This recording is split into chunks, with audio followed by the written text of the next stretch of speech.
Alright, now we're back to this, working on the race truck a little bit, and finally got some wheels and tires for it. So the old ones weren't even holding air, so that doesn't help to add to the motivation to work on the thing at all when you got to air it up every time you want to roll it in. So anyways, got these on here, just some basic Pro Comp D window steelies and some Mastercraft Avengers on there, 255 7015s. So I'm pretty pleased with the stance with them on there. I'd say they're just about flush with the body. I'd say these fronts might hang out a little. This side's a little different looking. Pretty close to flush, anyways. So that's nice. But today we're gonna monkey around with it here, and we'll see if we can get these valve springs put in. Do that.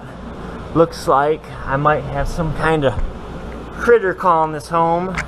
Got some junk in there, but try and get back on it and get moving again, and it's the only way I'm going to get this thing done. So I finally scavenged a day where I think I can work on this, and everyone will just think I'm busy, and hopefully I don't have to do too much else. But there's just been so much repair going on the last month here. I haven't been able to get on to my own projects or nothing, and can't complain about it. But cool to be able to monkey around with the stuff you want to put your time into. So anyways, gonna try and do that here today. If we get right along with that, then I'm gonna try and get these motor mounts made up. I think I said in the last video that I was planning on probably just putting the radiator, the water pump and accessories, not all of them, but enough to see where that fan needs to sit up in the shroud so I can use the factory shroud and fan and everything.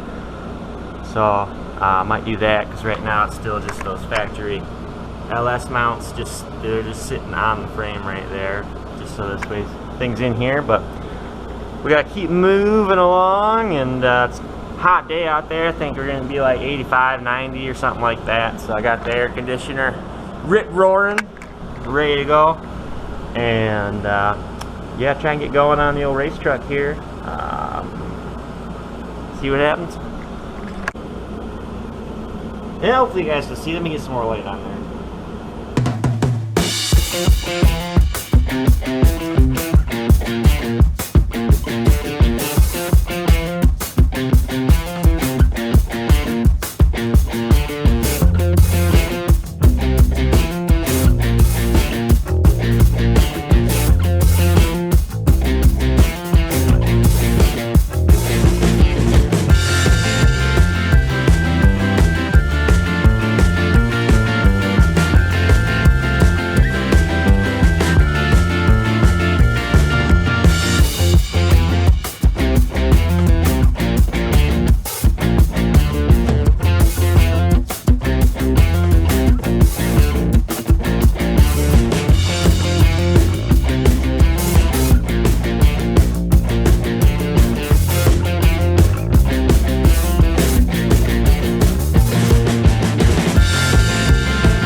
and then we got the valve springs in. I put some new valve stem seals in it too. They came with my springs. Normally they're never an issue on the LSs that I've ever seen, but they're easy enough to do, and they came with my springs, so I popped them in there too. And anyway, not much to it, but do it. I got this tool I use to take them off there. You saw me beating this thing with the hammer, and this is the Lyle tool.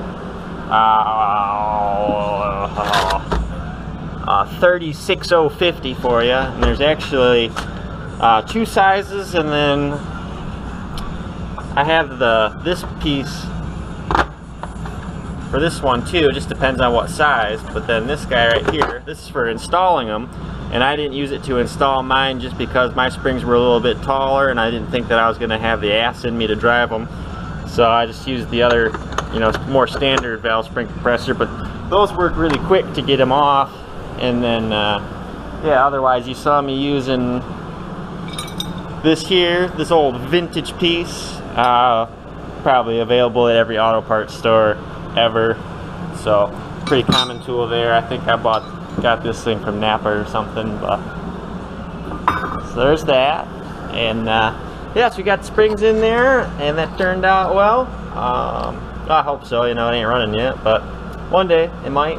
And so now we're gonna keep pressing on and see about getting motor mounts in, and fan, water pump, and radiator and all that, and see how we fare there.